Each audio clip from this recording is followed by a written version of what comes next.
La police nationale, à l'ère de la modernisation institutionnelle et des défis sécuritaires émergents, les commissaires de police posent leur regard sur leur corps au travers de leurs conférences. Un cadre de réflexion ouvert ce matin sous l'œil du chef de l'État allait galvaniser la police et l'engager davantage sur le front. L'ouverture des travaux avec Moussa Ouedraogo et Amadou Marcel Tou.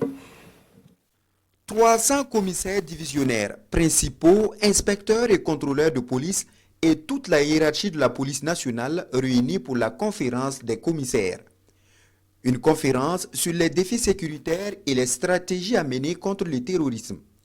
À leur tête, un invité de marque, le chef de l'État, le capitaine Ibrahim Traoré. En chef de guerre et sans langue de bois comme à son habitude, il est là avec de nouvelles orientations. Il est temps maintenant que nous nous réorganisions au niveau police et gendarmerie.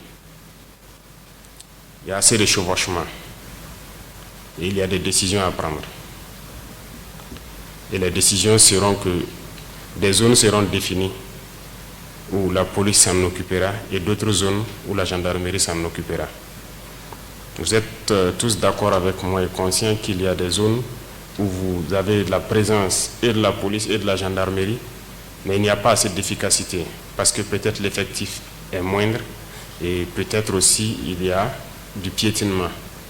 Donc il est temps que nous puissions nous concentrer chacun dans une zone avec un effectif conséquent, être en mesure de pouvoir faire cette lutte-là. La guerre est lancée et de nouvelles stratégies s'imposent avec un nouvel élan et un engagement approfondi sur toute la ligne de tous les corps d'armes. Dans cette guerre, il va falloir arrêter la paresse. Il va falloir verser plus de sueur. La paresse ne nous arrange pas. L'ennemi lui-même, il n'est pas paresseux. Vous ne le voyez jamais venir. C'est très rare de le voir venir vous attaquer. Et comment il vient? Imaginez. Il coule assez de sueur pour arriver à vos positions. Mais pourquoi nous ne voulons pas couler assez de sueur pour aller vers lui? Pourquoi nous voulons être à l'aise pour rouler sur nos pistes, tomber dans des embuscades pour aller vers lui? Il n'est pas sur les pistes. Pourquoi nous continuons de mourir sur les pistes? Pour le président de la transition, la reconquête de l'intégrité territoriale s'avère désormais une responsabilité collective.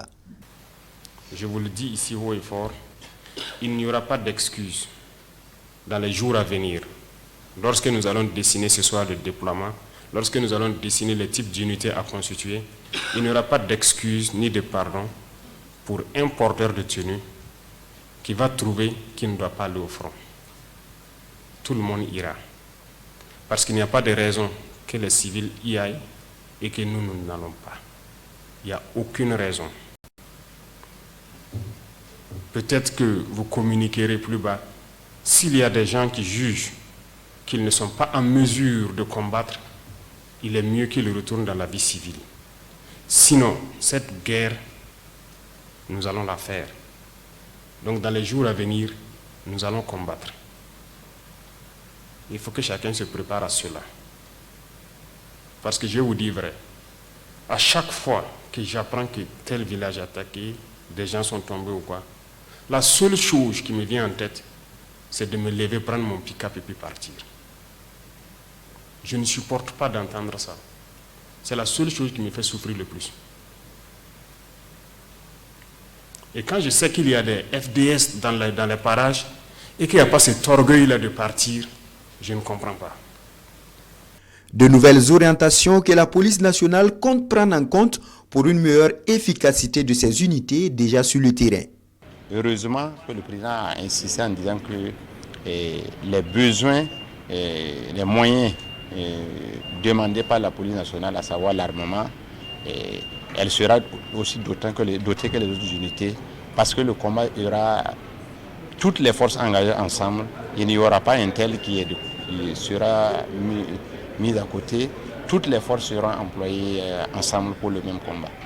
Aux civils déjà enrôlés dans la lutte contre le terrorisme, le capitaine Traoré prône un meilleur encadrement et formation de ces derniers par aussi les forces de police pour de meilleurs résultats sur le terrain.